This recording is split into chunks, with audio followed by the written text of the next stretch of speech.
con ustedes este tema que me apasiona bastante.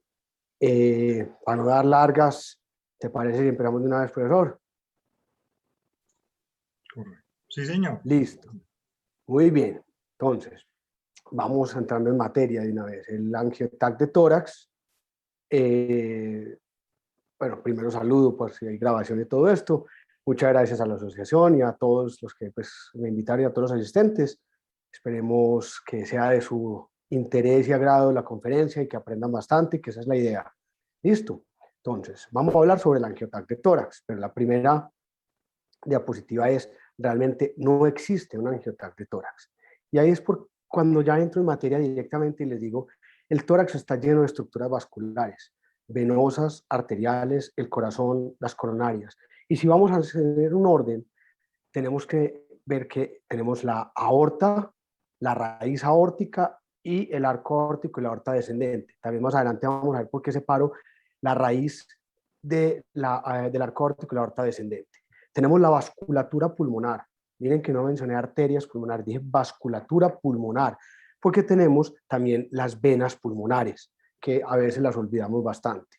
Tenemos las coronarias, tenemos el corazón, y es importantísimo entender cuál es la pregunta que está haciendo el clínico para poder maximizar la precisión diagnóstica, para poder optimizar el contraste en la estructura que queremos evaluar y asimismo escoger el tipo de protocolo que queremos. Entonces, realmente no hay angiotac de tórax, hay estos angiotac, arterias pulmonares, venas pulmonares, aorta, coronarias, corazón, score de calcio, triple descarte y opérculo torácico. De los últimos tres, voy a hablar un poquito del score de calcio, de estos últimos dos no, porque realmente el tiempo es limitado y el tema bastante amplio. Entonces, voy a enfocar en los más comunes, como les decía, diciendo algunas palabritas sobre el score de calcio. Unas generalidades. Siempre que vayamos a hacer angiotomografía de cualquiera de estas estructuras, lo ideal es utilizar medios de contraste yodados de alta densidad, entendiendo como alta densidad una concentración por encima de 350 miligramos de yodo por centímetro cúbico. Necesitamos una vena idealmente de un calibre 18-20, hay algunos un poco exagerados que tienen una vena 16, y lo ideal es en el miembro superior derecho. Y créanme que no es capricho, ya les voy a explicar por qué. La creatinina, cada vez sabemos que los medios de contraste son más seguros, menos nefrotóxicos, son hidrosolubles, entonces la tasa, ya no nos fiamos solo de la creatinina como valor absoluto, sino la tasa de filtración glomerular y lo podemos inyectar por encima de 30, obviamente según el protocolo institucional en mi institución por encima de 30, y usamos protección renal por encima de 60, utilizamos el medio de contraste sin ningún tipo de nefroprotección. Y ojo con el ayuno, no nos convirtamos en el cuello de botella en un servicio de urgencias. Paciente con alguna enfermedad grave, hemodinámicamente comprometido, y nosotros diciendo que el paciente necesita 6 horas de ayuno. Cada vez se ha utilizado más y se sabe de más estudios que acortan el tiempo de ayuno o incluso lo quitan. Yo no quiero meterme en los protocolos institucionales, pero sí los invito a que no nos convirtamos en el punto que detiene como la dinámica de las ayudas diagnósticas de un paciente. Y vean por qué les explicaba que el miembro superior derecho no es un capricho. Aquí tenemos la vena en el pliegue antecubital, lo cogemos por la vena braquial, llegamos a la vena subclavia y esto es lo que me importa. Directamente la vena subclavia, después de recibir las yugulares, tanto la yugular común, se convierte inmediatamente en vena cava superior después de que llega la innominada. Pero digo, se convierte sin atravesarse por el tórax. Entonces es mucho más recta, mucho más fácil la llegada del medio de contraste al corazón, y cuando estamos haciendo protocolos de arco aórtico o de origen de vasos supraórticos, principalmente en algunas enfermedades tan críticas como la enfermedad aterosclerótica de los vasos supraórticos o el síndrome de Takayasu, la enfermedad de Takayasu, vean lo que pasa si inyectamos por el lado izquierdo. Miren, este contraste está bien inyectado, no lo voy a negar, en la angiotomografía de aorta quedó bien hecha, pero miren cómo podemos limitar la valoración de los vasos supraórticos principalmente en las imágenes de reconstrucción multiplanar o incluso tridimensional. Si hubiéramos inyectado por el lado derecho, hubiera venido por aquí al lado de la clavícula y hubiera caído directamente a la vena cava superior sin estorbar, limitar o o alterar pues la visualización, sobre todo las reconstrucciones multiplanares y tridimensionales, como les había dicho. Obviamente esto no es una camisa de fuerza. Si el paciente tiene un vaciamiento ganglionar, si el paciente tiene alguna enfermedad del miembro superior derecho y el único acceso venoso que conseguimos es el izquierdo, pues obviamente lo vamos a utilizar. Pues la invitación es a que usemos el miembro superior derecho de rutina y no por capricho, sino por esta explicación anatómica. Listo. Otra contraindicación de inyectar por el lado derecho sería un opérculo torácico, donde el lado afectado, donde el lado sintomático del paciente fuera el brazo derecho. Entonces necesitamos inyectar por el izquierdo para poder ver bien la enfermedad arterial o venosa de este sintomatología, de este opérculo torácico. Muy bien. Otro concepto que quiero que hablemos desde el principio, como en la parte de generalidades, es la sincronización cardíaca. Sincronización, gatilleo, sincronización electrocardiográfica, no sé, como triggering en inglés, trigger, como lo quieran mencionar. Lo importante es esto, es entender que el corazón, las arterias coronarias, la raíz aórtica y la aorta ascendente van a estar siempre en constante movimiento y tienen un artefacto de pulsatilidad. Ese artefacto de pulsatilidad puede ser una contraindicación para interpretar un estudio. Entonces tenemos que saber muy bien qué pacientes requieren sincronización cardíaca y qué es la sincronización cardíaca. Entonces, más adelante les voy a ir hablando de los protocolos, pero quiero mencionarles qué es la sincronización cardíaca. La sincronización cardíaca es adquirir imágenes con el electrocardiograma del paciente y luego reorganizarlas en las diferentes fases del ciclo cardíaco. Entonces, normalmente vamos a hablar de la básica, que es la sincronización retrospectiva. Se adquiere todo el set de imágenes y después el equipo, por eso se llama retrospectivamente, porque después el equipo es quien se encarga de organizar estas imágenes en las diferentes fases del ciclo cardíaco. Cuando se trató de visualizar cómo se iba a poner esto, si en milisegundos, en tiempo, con la P, con la R, con la Q, hombre, pues era bastante difícil porque la diferencia entre un complejo QRS y otro va a variar de acuerdo a la frecuencia cardíaca del paciente. Entonces, un paciente que tenga 60 de pulso, esto va a ser 1000 milisegundos y sería lo ideal. Pues si tiene 61, ya es 900 y pico. Si tiene 80, es mucho menos. Y si tiene 100, son 600 milisegundos. Entonces, decir por milisegundos, habría demasiadas variaciones entre los diferentes, eh, pues para unificar los conceptos. Entonces, alguien dijo, dividamos esto en porcentaje.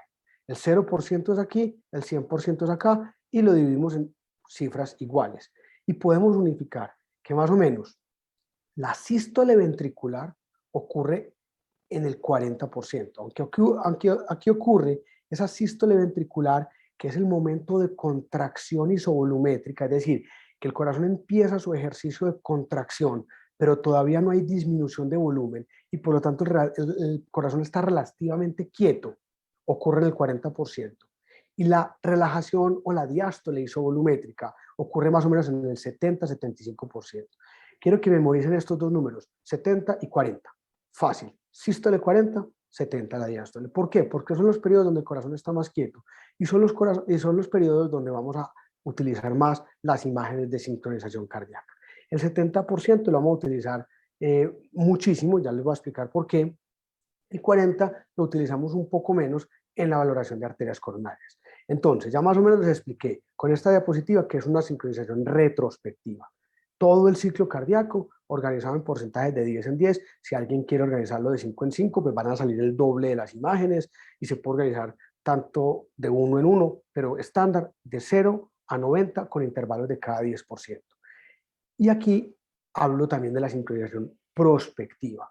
La prospectiva, contrario a la retrospectiva, es la que se hace durante la adquisición.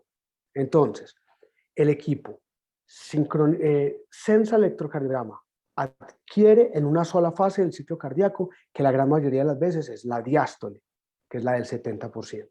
Entonces, obviamente, como no irradia, luego irradia en el 70, no irradia, luego irradia en el 70, tiene mucha más baja radiación y el movimiento de la mesa no es helicoidal, sino axial puro con la técnica de paso, disparo, step and shoot, paso, muevo, disparo. Listo. Entonces, tiene esa ventaja, muy baja radiación, las imágenes son muy bonitas porque son realmente axiales y no hay esa mínima borrosidad por movimiento que se tiene en las imágenes helicoidales, pero requiere una frecuencia cardíaca baja y cero arritmias. Entonces hay que seleccionar muy bien al paciente. Mientras que la retrospectiva, como ya les hablé, se adquiere durante el ciclo cardíaco, hay alta radiación, ya les voy a explicar que la modulación de dosis es una técnica helicoidal, pero se tolera mucho mejor en las frecuencias cardíacas levemente elevadas y algunas arritmias. La modulación es esto. Esta es la técnica retrospectiva clásica, donde está el cuadrado morado, es que estamos irradiando. Listo. La técnica prospectiva aquí abajo es una técnica, como les decía, step and shoot. No hay radiación, se irradia, no hay radiación, se irradia. Listo.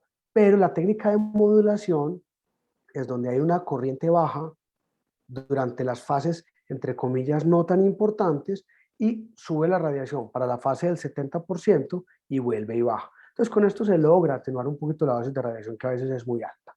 Entonces, ¿en quién vamos a utilizar sincronización prospectiva? En los protocolos de arterias coronarias, donde solo se quiera ver la arteria coronaria, ¿cierto? ¿En quién vamos a utilizar la retrospectiva? En coronarias, en corazón, donde vamos a necesitar valorar la función ventricular y el movimiento sistodiastólico de las paredes del corazón, tanto el ventrículo izquierdo como el ventrículo derecho, ahí hablo de función ventricular, o la función valvular. Miren aquí como tenemos la válvula aórtica en sístole, mientras que la mitral está en, perdón, mitral abierta y aórtica cerrada. Entonces, para poder ver el movimiento de las válvulas, necesitamos esta sincronización retrospectiva. Y recuerden que hoy en día una de las técnicas ideales para valorar el movimiento de las discos o valvas de una válvula mecánica protésica es la tomografía multidetector con sincronización retrospectiva. Espero que ese concepto haya quedado bastante claro y con eso podemos hacer videos del corazón latiendo y, como les mostraré más adelante, los cálculos de función ventricular. Listo, estas eran como las generalidades. Quiero hablar del angiotac de arterias pulmonares. Entonces, ojo, no angiotac de tórax, no, angiotac de arterias pulmonares, y espero que así lo marquen, así lo estandaricen en los protocolos y así lo sepan interpretar. Obviamente, a mí me llegan todos los días preguntas clínicas de órdenes médicas que no son muy claras. ¿Qué están buscando? Entonces, ¿cuáles son las indicaciones? Ahora en pandemia, muchísimo TEP, tromboembolia pulmonar aguda, donde es hoy en día el estándar de oro, tromboembolia pulmonar crónica, estudio de hipertensión pulmonar o lesiones propias de las arterias pulmonares, casi siempre estenosis, que pueden ser congénitas o adquiridas. Entonces, ojo, arteria pulmonar. ¿Listo? ¿Cómo lo hago? ¿Cómo lo hago yo? Yo afortunadamente o a la vez desafortunadamente tengo varios equipos de varias marcas de diferentes números de detectores. Entonces escoger un solo protocolo es bastante complejo, pero hemos tratado de estandarizar y esto es más o menos un resumen de lo que yo hago y les voy a mostrar un ejemplo de 64 detectores donde hago una inyección de 50 de yodo. Entonces dirán, ¿se puede hacer con menos? Sí, pero mi tomógrafo de 64 detectores tiene 12 años, entonces no es el más moderno de todos. Ojo, esto es muy importante. En todos los pacientes uso mucha dosis de solución salina. Eso de jugar con 5, jugar con 10, eso está mandado a recoger. Hay que optimizar el bolo de contraste, sin importar cuál sea el angiotac, con alta dosis de solución salina. Un KB de 100 a 120. El MA, no tengo un MA modulado, que es, acuérdense que los escalegramas modernos, en el mismo equipo se modula el MA y baja mucho la dosis de radiación. Entonces, por lo tanto, tengo unas dosis de radiación de las cuales hoy en día en este equipo no me siento muy orgulloso, pero pues lo comparto porque eso es lo que estamos haciendo y todos vamos a tener equipos que van a ser nuevos un día, pero van a ser viejos y obsoletos en otras situaciones. Pero hay que seguirle sacando el provecho. Hago la técnica de Bolus Track. Recuerden que hay varias técnicas para optimizar el medio de contraste, Bolus Track, Bolus Test. Ya eso de inyección calculada está súper mandado a recoger. Hago Bolus Track con la arteria pulmonar con 100 unidades Hounsfield. La apnea dura más o menos 12 segundos y esto sí es muy importante, el protocolo lo hago de abajo del diafragma hacia la cabeza, de pies-cabeza. Esto es bastante importante y recordemos la conferencia que mencionó ahora el doctor Carlos Mario González de nuestro compañero Sebastián Izaza, donde nos hablaba claramente por qué es tan importante hacer énfasis en las bases donde hay más flujo vascular pulmonar y por lo tanto estadísticamente hay más émbolos pulmonares en esta zona. Esta es la imagen adquirida en un tomógrafo de 64 detectores. Miren varias de las características que debe tener una angiotomografía de arterias pulmonares, el contraste optimizado en la arteria pulmonar, hay una ligera o pues una clara diferencia en la atenuación entre las venas pulmonares. Bueno, hay unos que se sienten orgullosos porque las venas pulmonares quedaron completamente sin contraste. Tampoco es bueno. La idea es que tengan un poquitín de contraste y que se pueda diferenciar dentro de la arteria de la vena, pero con contraste dentro de la vena. Listo. Esta tomografía quedó muy bonita. En esta utilizamos sincronizado cardíaco solamente como por ensayar y quedó bastante bien. Pero también tenemos otros tomógrafos de 32 detectores donde hemos bajado la dosis de yodo porque el equipo es un poco más rápido. Miren que la apnea dura 8 segundos, en el anterior duraba 12. El KB es similar. Este sí tiene un MA modulado, entonces la dosis de radiación es mucho menor. El otro era 400 con 5 milisieverts. Aquí tengo 117 con 1.5 y estamos también con algunos estudios ahora con tanto COVID donde la dosis ha sido menor de 1 milisieverts. Tampoco va a decir que 0.1, pero sí 0.8, 0.9 milisieverts. Pero igual utilizamos la técnica del bolus tracking en la arteria pulmonar y estas son las imágenes que obtenemos. Como les decía, es un equipo más rápido. Miren que la atenuación de contraste está bien. De pronto hay un poquito más en las venas pulmonares. Eso también depende mucho de la hemodinámica del paciente, pero en general es un equipo es una técnica, perdón, bastante diagnóstica. Estas son unas arterias pulmonares normales en reconstrucción multiplanar y les voy a mostrar algunos ejemplos clínicos.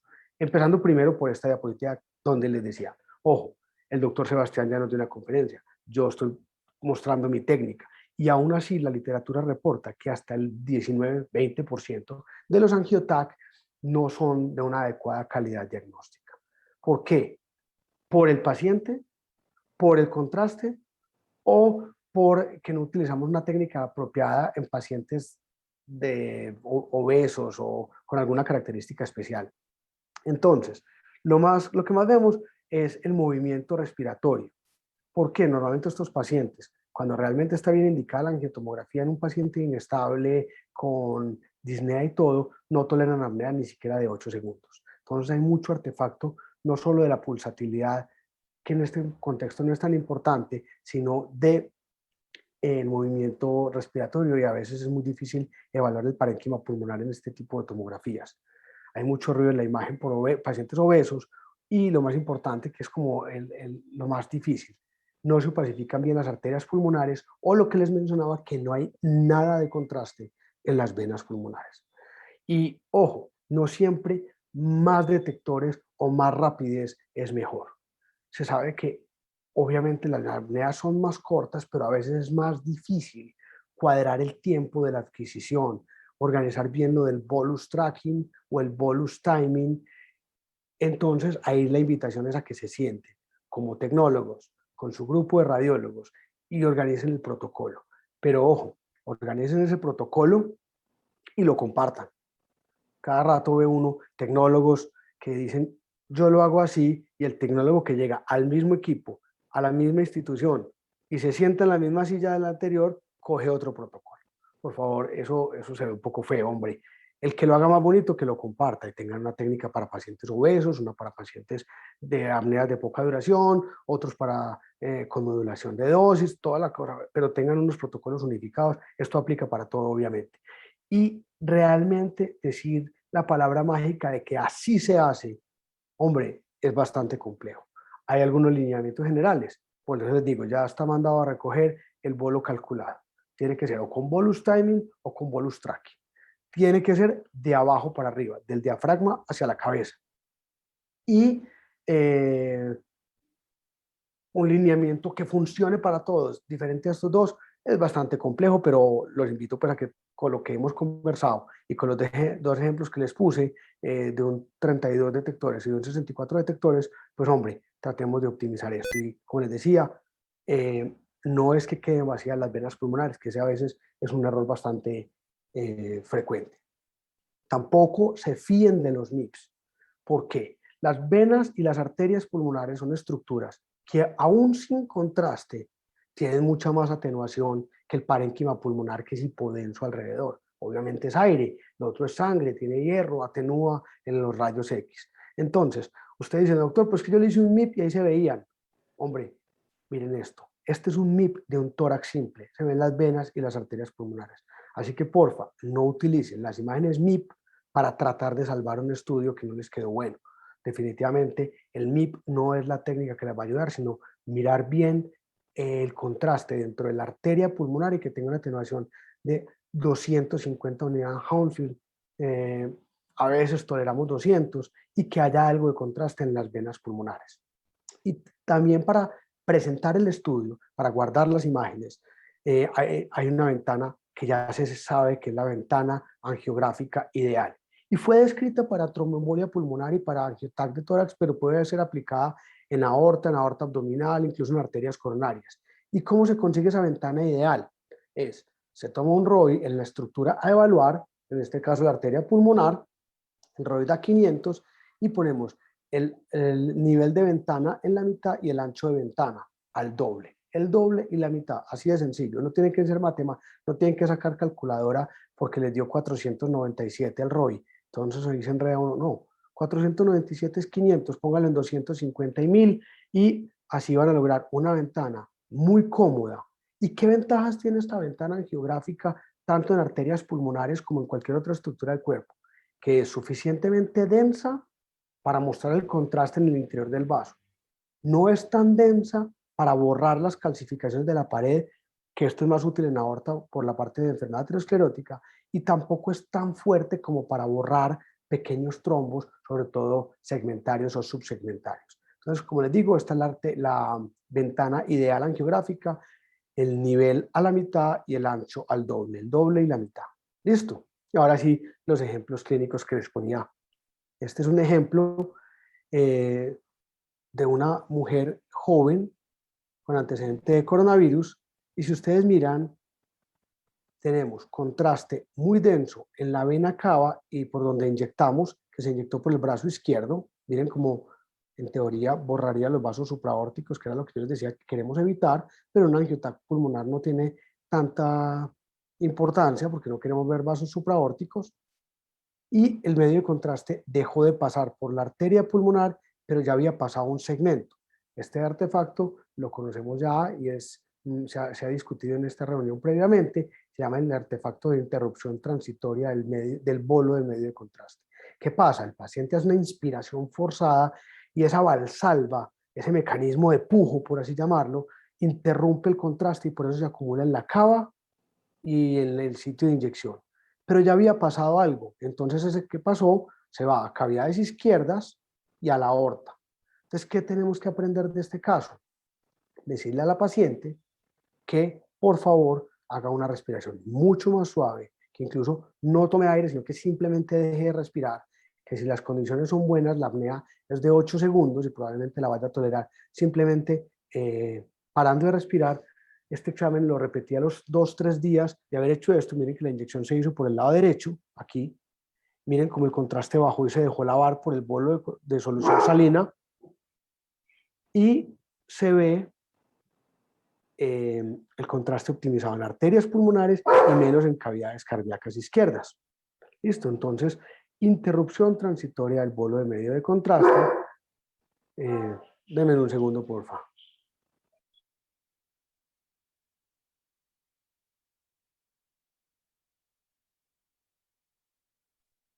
Gracias y me disculpan, la virtualidad ya nos tiene acostumbrados a este tipo de interrupciones.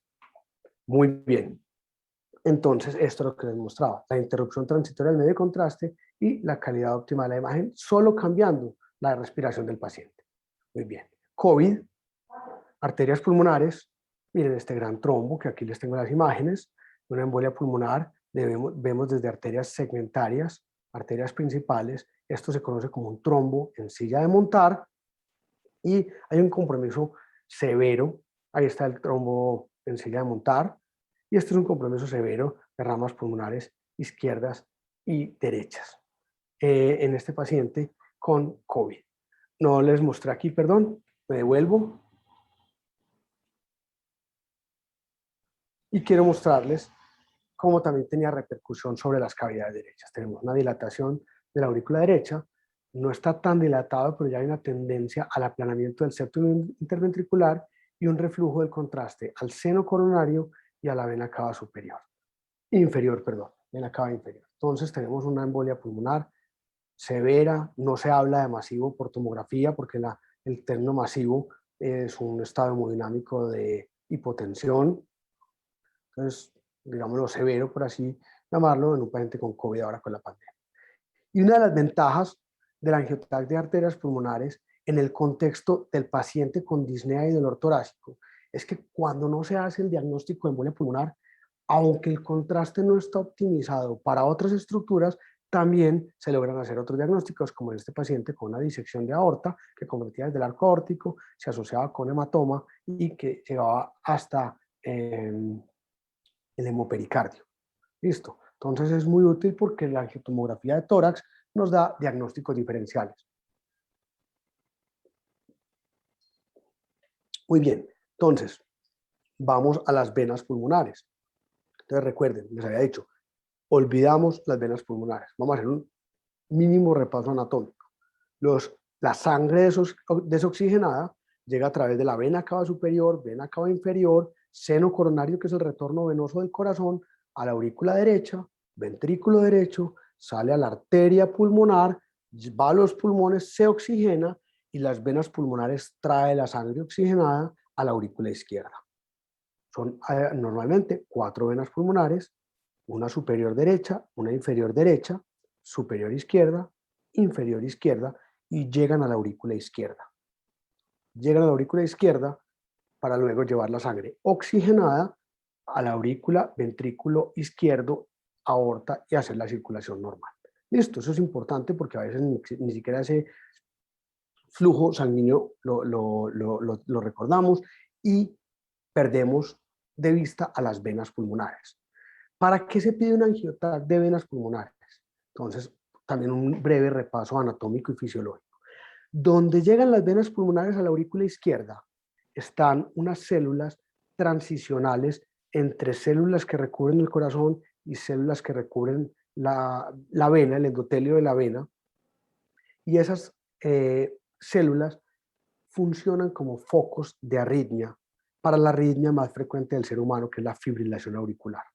Entonces los electrofisiólogos se inventaron un procedimiento que coge alrededor, no dentro de la vena pulmonar, sino alrededor de la vena pulmonar, dentro de la aurícula izquierda, y hacen un foco de ablación con radiofrecuencia, con calor, con crioablación, que es frío, y en ese contexto ellos necesitan conocer la anatomía de las venas pulmonares y a veces después del procedimiento las venas se estrechan, entonces a veces generan estenosis de venas pulmonares. Entonces, ojo, si ustedes ven una orden de un electrofisiólogo, ven la palabra fibrilación auricular, piensen que de pronto no es un angioTAC de arterias pulmonares, porque viene marcado como angioTAC pulmonar o angioTAC de tórax, valorar venas pulmonares, y a veces se les va y venas y lo hacen como unas arterias pulmonares. Entonces, ojo, tienen que conocer el contexto clínico del paciente y por eso hice tanto énfasis en que no se puede aplicar todos los protocolos a lo mismo y hay que conocer las diferentes estructuras vasculares del tórax para utilizar el protocolo adecuado. ¿Para qué se utilizan? Entonces ya les dije, para conocer la anatomía de las venas pulmonares previo a la ablación, en el contexto de electrofisiología, a veces las estenosis después de la ablación quieren a veces estudiar trombos en auriculilla o hay unas anomalías congénitas del retorno venoso pulmonar. Entonces, ¿cómo lo hago?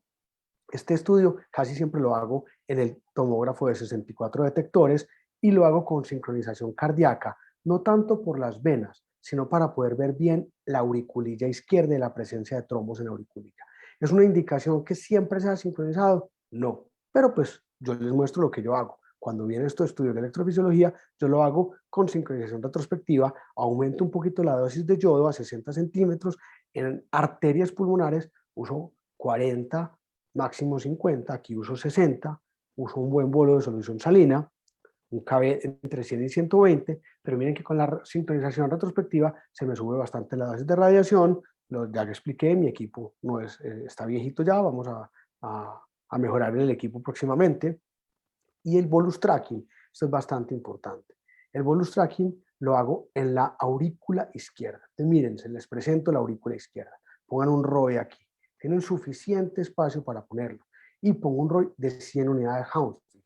Hago un barrido de cabeza a pies, no necesito hacerlo de arriba a abajo, porque ya como espero hasta 100 unidades Hounsfield para el llenado de la aurícula izquierda, es suficiente el retorno de todas las venas pulmonares ahí y están suficientemente llenas, entonces no hay que hacerlo de arriba para abajo. Y les presento, bueno, a pesar de ser retrospectivo, no uso ni beta bloqueadores ni nitratos, de los cuales hablaré más adelante. Y les presento a la auriculilla izquierda, la estructura por la cual hago la sincronización cardíaca de este estudio. Miren aquí, es una estructura que tiene una llegada o se comunica con la aurícula izquierda, pero no va hacia el pulmón. Y tiene estos músculos pectíneos, así se le conocen. Y hay que diferenciar ahí adentro que hayan pequeños trombos que pueden contraindicar un estudio de ablación de venas pulmonares. Entonces, aquí tengo un paciente. ¿Qué miro? Miro la anatomía de las venas pulmonares, que tengan las dos venas pulmonares derechas, las dos izquierdas. Aquí vamos a empezar a ver, pero yo lo repaso. Aquí estamos viendo la superior izquierda, la inferior izquierda, y me devuelvo y vemos la superior derecha, aquí, tiene una pequeña variante que es una vena pequeña del lóbulo medio, y luego la de la vena pulmonar inferior derecha, aquí donde se las va a mostrar, va a pausar esto, ahí, vena pulmonar inferior derecha. Entonces, este paciente tenía 4 en el lado derecho, 1, 2 del lóbulo medio, 3 del lóbulo superior, 3 en el lado derecho, una inferior izquierda y una superior izquierda que siempre llega como muy raro en la parte más superior de la aurícula. Y una auriculilla sin trombos. ¿Listo? Entonces, a cada vena le mido el diámetro mayor, el diámetro menor y el área, que son parámetros que les sirven al electrofisiólogo. A veces ni siquiera los usan porque ellos lo que hacen es que cogen este set de imágenes y lo ponen en el servicio de hemodinamia en el equipo, y esto les ayuda a tener un mapeo tridimensional de la aurícula en las venas pulmonares. Y como les decía, la auriculilla izquierda aquí con sus músculos pectíneos, este es otro paciente, al lado de la arteria coronaria, sin trombos. Las reconstrucciones 3D que a ellos les gustan para ver su anatomía habitual. ¿Y qué es lo que vamos a buscar? Les comparto esto para que ustedes entiendan qué es lo que nosotros como radiólogos necesitamos. Venas pulmonares, número, variantes, diámetro, áreas, volumen de la auriculilla, volumen de la aurícula, la presencia o no de trombos, mirar las otras cavidades cardíacas, y esto es lo que los cardiólogos no ven. Nosotros sí vemos el tórax, la aorta, y buscamos hernias hiatales, porque cuando tienen gigantes hernias hiatales como esta, pues, que es un estudio muy viejo, tenía guardado ahí, cuando ellos hacen la ablación de la aurícula izquierda al lado de una severa hernia hiatal como esta, pueden hacer una fístula atrioesofágica. Entonces, para ellos, a veces esto es una contraindicación del estudio. Y a veces nos encontramos anomalías de las coronarias, y por eso yo lo hago con sincronización cardíaca. Entonces, aquí en este estudio sincronizado vemos muy bien la válvula aórtica trivalva, la coronaria izquierda, pero miren que la coronaria derecha se origina del seno de Valsalva izquierdo y tiene un trayecto interarterial que se conoce como un trayecto maligno. Y les mencionaba que también hay otra anomalía congénita, que esto es como un trabalenguas. Retorno venoso pulmonar anómalo parcial supracardíaco. Ojo, es muy sencillo. Les dije, las venas pulmonares deben llegar a la aurícula izquierda. Cuando no llegan a la aurícula izquierda, es un retorno venoso pulmonar anómalo. Fácil. Y esta estructura viene subiendo desde el pulmón. La vena pulmonar que está aquí debería llegar a la aurícula izquierda, que es esta que vemos acá al lado de la aorta descendente, pero se equivocó y arrancó para arriba y llegó a la vena innominada. De la vena innominada pasa a la cava superior y al lado derecho. Entonces produce lo que conocemos como un cortocircuito de izquierda, no porque sea el pulmón izquierdo, sino porque tiene sangre oxigenada, que ya pertenece a las cavidades cardíacas izquierdas, hacia la circulación derecha. Es un cortocircuito de izquierda a derecha, y como vemos aquí ya dilata el ventrículo derecho, se ve mejor en esta reconstrucción en el corto, y aplana el septum interventricular. Entonces tenemos un retorno venoso pulmonar anómalo parcial. Y esta estructura, que es la de este paciente, es muy importante porque nunca en el espacio prevascular, que es el que está al frente del arco aórtico, debemos encontrar estructuras vasculares. Si esa estructura baja, es una variante anatómica que se conoce como una vena cava superior izquierda persistente, tiene dos venas cavas, no hay cortocircuito, o si sube y va a la innominada, como en nuestro paciente, aquí vemos la vena pulmonar, y va llegando a la innominada, genera un cortocircuito de izquierda a derecha. Muy bien, hasta ahí de venas pulmonares, vamos a hablar del otro más común. Ya hablamos de las arterias y los, mejor dicho, de la vasculatura pulmonar, y claro para ustedes separar arterias de venas pulmonares. Muy bien, vamos a acelerar un poquito acá. Angiotac de aorta. Hay que hacer un balance entre los protocolos simple, arterial y tardío, porque no se lo podemos hacer a todo el mundo. Si esto no irradiara, yo haría el protocolo de simple, arterial y tardío para todo el mundo, pero irradia. Y a pesar de que tenemos protocolos de modulación de dosis, no podemos irradiar a todo el mundo, entonces necesitamos escoger los protocolos. Y debemos hacer sincronización cardíaca en raíz aorta, raíz y aorta ascendente. Entonces, el angiotac simple o la imagen simple pues, de la angiotomografía se debe hacer en el paciente donde se sospeche un síndrome aórtico agudo o que tenga un antecedente de cirugía de aorta o cirugía cardiovascular. No hay que hacerlo sincronizado. Y es para esto, para ver esta media luna. Créanme que esta media luna hiperdensa, aquí es más sutil de ver y vean que está ventaneado, como decimos nosotros, en una escala de grises bastante compleja. Esta atenuación en media luna es un hematoma intramural de aorta. Este paciente se comporta como una disección. Si no se ha disecado, se va a disecar. Y si no se trata, el 50% se muere en los primeros 5 días. Entonces, este hematoma intramural es importantísimo en el síndrome aórtico agudo. Paciente que venga con dolor y que se esté sospechando disección o ruptura de aneurisma, hay que hacer un simple para buscar esto. Y miren, este paciente fue un paciente reciente y aunque la imagen no quedó óptima y parece un angiotac de arterias pulmonares, en realidad hubo que hacer la interpretación acá. Esta es la imagen casi en el mismo nivel y cuando se pone la atenuación por el yodo, ya el hematoma deja de verse. Entonces, desafortunadamente, esa imagen simple es muy útil y no la hacemos en todos los pacientes. Y la tecnología nos dice, wow, si tenemos un equipo súper moderno, de estos de doble fuente, podríamos hacer un simple virtual. Pero desafortunadamente, y esto no es mío, esto lo saqué de un artículo muy reciente, el simple virtual, al ser no sincronizado, produce este artefacto de pulsatilidad que simula un hematoma de aorta. Así que, a pesar de que tenemos el simple virtual, no nos ayuda para este tipo de enfermedad.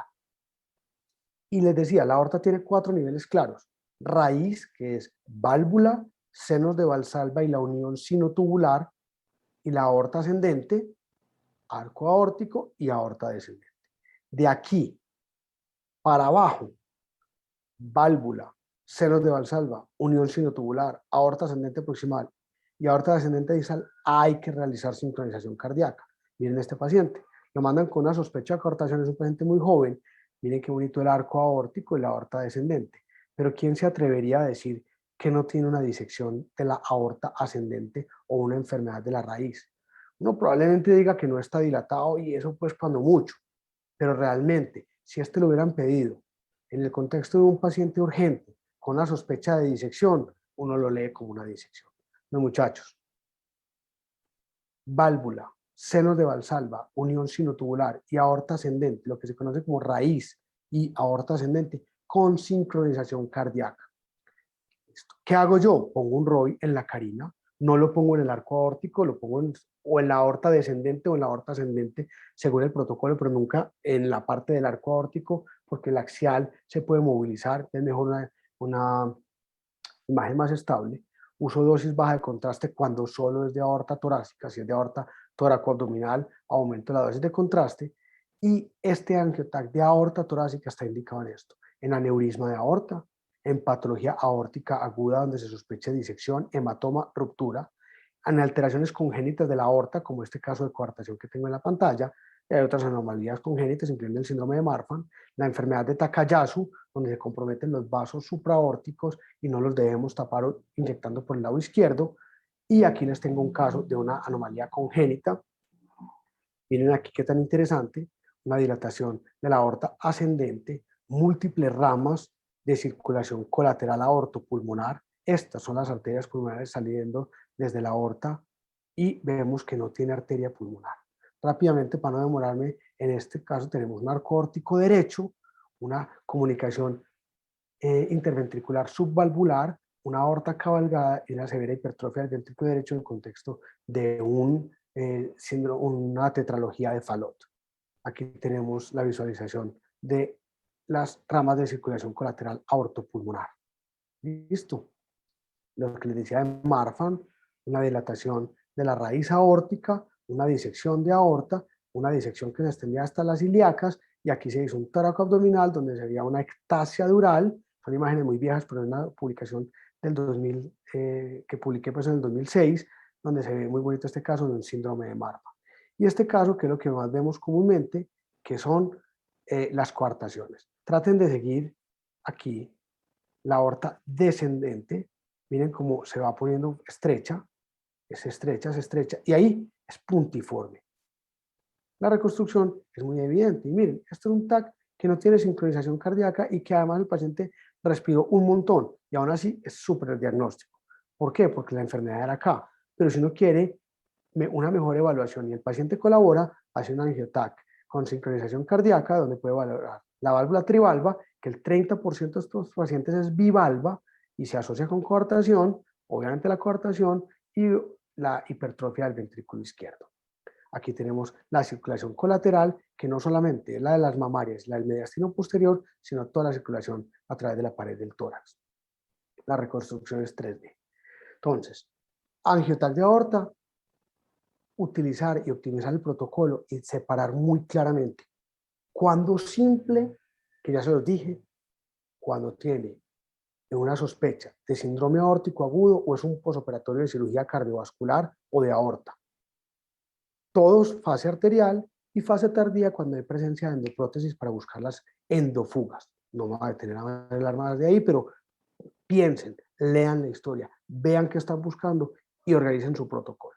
¿Y cuándo sincronizar? Cuando la enfermedad es de la válvula o de la raíz aórtica o de la aorta ascendente.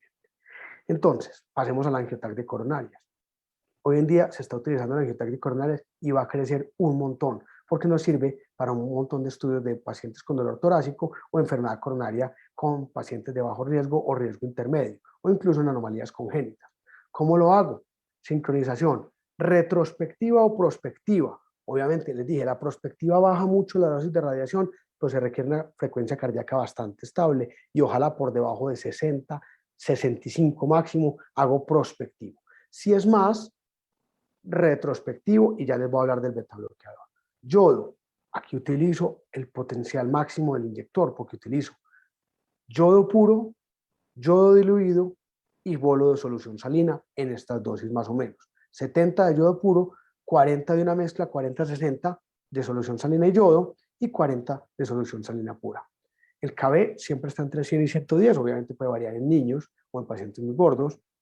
Pongo el bolus tracking en la aorta ascendente lo más cerca a la válvula aórtica. Y también hago de arriba hacia abajo. Entonces, beta bloqueadores y nitratos. Beta bloqueadores. Si el paciente tiene una frecuencia de más de 85, no les va a bajar más de 15 latidos por minuto con el beta bloqueador venoso. Entonces lo devuelvo para la casa y le doy un protocolo oral con metoprolol 3 días antes del examen. Si está entre 70 y 85, uso el metoprolol, pero en estos pacientes casi siempre hago protocolos retrospectivos de más radiación. Si tiene menos de 70, utilizo lo prospectivo. A veces incluso le puedo inyectar un poco de metoprolol para ponerlo en la fase ideal y utilizar la técnica prospectiva. Y los nitratos. Ojo, todos los pacientes de angiotac de coronarias deben llevar nitrato sublingual para la vasodilatación y favorecer el llenado con el medio de contraste de estas estructuras. ¿Y por qué pongo aquí el Viagra y el Cialis? Porque es una contraindicación. hacen una hipotensión severa y no nos debe dar pena preguntarle al paciente si toma Viagra o algún inhibidor de la fosfodiesterasa para disfunción eréctil. Y ahí les dije, voy a hablar un poquito del score de calcio. ¿Hago score de calcio? Si es por enfermedad aterosclerótica, dolor torácico, sí hago score de calcio. Tiene mucha utilidad. Me ayuda a ver bien dónde está el calcio coronario y eso se correlaciona mucho con las estenosis coronarias. También me ayuda a disminuir el campo de visión, porque si yo hago el score de calcio más amplio y veo que cogí mucho desde la raíz aórtica, pues bajo un poquito o corto un poquito abajo en la cara diafragmática y hago mis imágenes más localizadas en el corazón. Y contraindico exámenes. Si el score de calcio me salen más de 400, le digo, señor, usted tiene una enfermedad aterosclerótica muy severa, el angiotac de coronarias y la inyección de contraste no le va a aportar mucho para su diagnóstico, usted necesita un examen, probablemente una coronariografía. A veces no lo hago, si es un paciente joven con una anomalía congénita o si es una enfermedad, pues una sospecha de dolor torácico en un paciente de 20 años, que la probabilidad de que tenga calcio coronario es casi nula. Y miren este paciente, este fue de la semana pasada, miren la cantidad de calcio en la descendente anterior, el score le dio 1000 y pico, miren la cantidad de calcio en la coronaria derecha, y el paciente tiene un dolor típico. Aquí, por ejemplo, por más yodo que le pongamos, ver a través de este calcio es bastante difícil. Entonces, este paciente frené el estudio y contraindiqué la inyección de contraste. ¿Qué obtenemos? Imágenes con esta calidad diagnóstica que la reconstruimos en diferentes fases. Este paciente lo muestro mucho porque tuve la oportunidad de tener el cateterismo de él. No sé si fue que no me creyeron o que no tenía enfermedad aterosclerótica, pero miren la visualización tan bonita de la coronaria derecha y el cateterismo del mismo paciente. Hago reconstrucciones 3D que le ayudan a los cardiólogos a mostrarle a los pacientes y les voy a mostrar unos casitos, poquitos. COVID, este angiotac de coronarias, miren la coronaria derecha, ectásica, y miren el coágulo tan grande que tapó esta arteria coronaria, miren aquí. Y miren aquí más adelante, todo un coágulo. Este paciente es una enfermedad aterosclerótica ya conocida y un coágulo intracoronario que hablé con los hemodinamistas y están viendo muchos coágulos por COVID. Miren el coágulo acá, trombo, y este parece pues un tromboembolismo pulmonar con el signo clásico de la dona. No tengo sino esta correlación con cateterismo sacado de WhatsApp, pero miren los trombos intracoronarios tan grandes. Miren, todas las imágenes de defecto son trombos intracoronarios que se correlacionan muy bien con el coronario TAC. Y aquí una anomalía congénita. Si ustedes miran acá, miren que la arteria coronaria izquierda no se origina del seno de Valsalva izquierdo, que es este, sino del derecho. Primero viene una parte estrecha y después tiene su calibre habitual. Entonces tenemos una anomalía, una válvula aórtica trivalva, una arteria coronaria izquierda originada desde el seno de Valsalva derecho, en un seno opuesto, con un curso maligno entre las dos arterias, está el tronco de la pulmonar y esta es la aorta, miren aquí cómo está aplastadito, y eso produce, esta paciente necesita una revascularización, es decir, una reimplantación de esa coronaria. Y aquí un paciente con un síndrome de Alcapa, que por cuestiones del tiempo, simplemente les voy a decir que la coronaria se originaba desde la arteria pulmonar y le estaba llevando sangre desoxigenada al corazón y por lo tanto se formó toda esta circulación colateral. Es muy útil también en este angiotac para ver los puentes. En puentes, obviamente hay que ampliar el campo de visión porque tenemos puentes de la mamaria interna, entonces tenemos que ver desde las subclavias, ¿cierto? Tenemos puente venoso a la circunfleja, puente venoso a la coronaria derecha. Lo más importante es esto, hacer el campo de visión desde las arterias subclavias. Y ojalá no hacer esto de inyectar por el lado izquierdo, este es un caso de nosotros, no quedó mal, no lo voy a negar, pero lo ideal hubiera sido inyectar por el lado derecho. Muy bien. Y el angiotac de corazón se utiliza para mirar la función ventricular cuando está contraindicada la resonancia, porque es poco factible que un paciente se irradie con una dosis alta porque tiene que ser retrospectivo para valorar en las diferentes fases del ciclo cardíaco. Entonces, hombre, nadie se va a irradiar con una dosis alta de radiación para mirar la función biventricular, porque sí, tiene que tener una contraindicación para resonancia magnética. A veces se ha utilizado en masas, trombos o tumores y también para otros tipos de estudio de electrofisiología donde integran estas imágenes del corazón al equipo de hemodinamia. Este es un paciente que tenía un dispositivo de cierre en una arteria en un contexto de tetralogía de faloico narcoórtico derecho Y este dispositivo tan chiquito genera una imagen de destello súper severa que nos contraindicó la resonancia magnética. Entonces, vemos aquí, este es el set de imágenes. No sé por qué se me saltó la diapositiva de cómo lo hago. En este lo que hago es que aumento un poco la dosis de contraste con el objetivo de tener contraste en todas las cavidades. Entonces la dosis de contraste en estos puede ser de 80 o 90 e incluso inyecto un poquito más lento. No inyecto a 5, sino que inyecto a 4 o incluso 3,8 o algo así. ¿Con qué objetivo? De tener, como les decía, contraste en todas las cavidades. También hago el bolo mixto de solución salina con medio de contraste y van a ver que en las cavidades derechas hay contraste un poco diluido, pero hay contraste que nos permite ver la pared y todo esto. Y aquí estaba el dispositivo de cierre que nos contraindicó la resonancia, en este caso, con una estenosis congénita de arterias pulmonares, una reparación del tracto salida del ventrículo derecho, una estructura de esternorrafia, una anomalía en el origen de la coronaria, en el contexto de un falo. Vuelvo y les digo, no se trata más de la técnica que de mirar los casos, y les quiero mostrar que esto se corre en un software, y este software nos corre y nos muestra la función ventricular izquierda y derecha con los volúmenes de cada uno de estos ventrículos.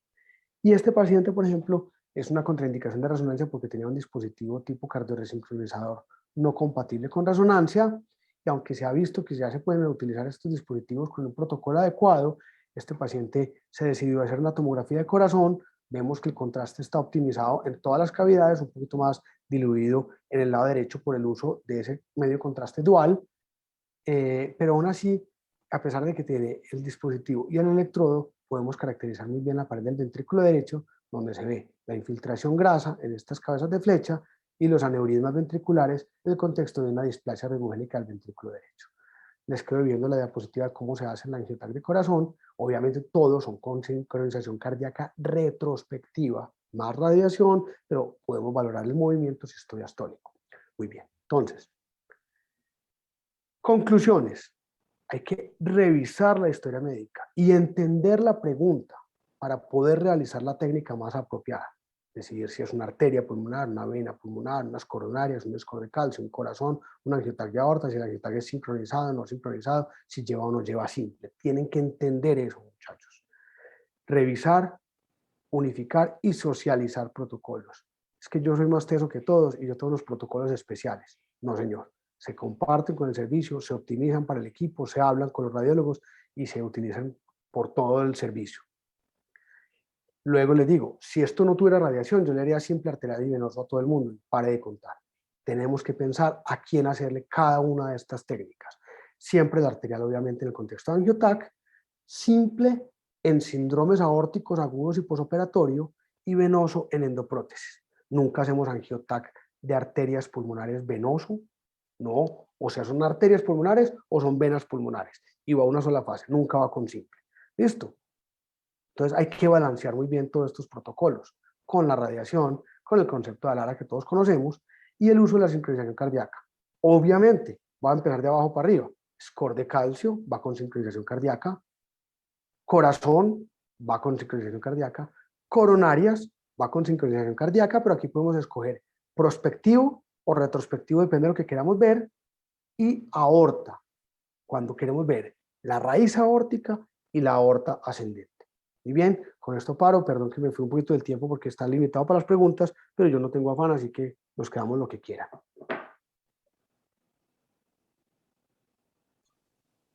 Pedro, muchas gracias por la Sincronizadas. Nos ayudan no solo para la anatomía de las venas, sino para la visualización de trombos en la auriculilla, que puede ser una contraindicación para la realización del estudio de electrofisiología.